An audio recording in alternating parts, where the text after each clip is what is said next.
Kardeş, imkan varsa elden verme, keyfe yaşa göday ömrü. Ne tez gelir ne tez gelir, sanki kovur küley ömrü.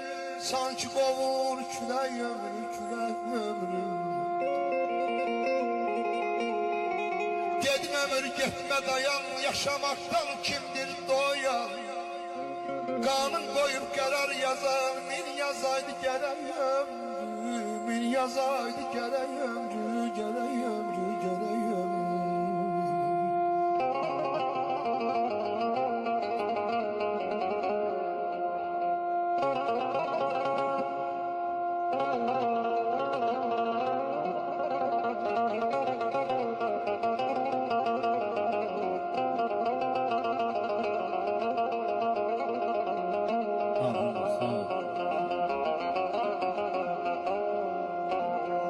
Aydar müəllim 80 yaşa kim razimiş?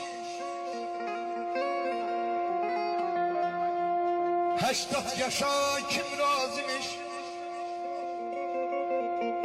Onun əqli dayazimiş. Hayatımız ne azimiş? İnsan ömrü, çiçek ömrü.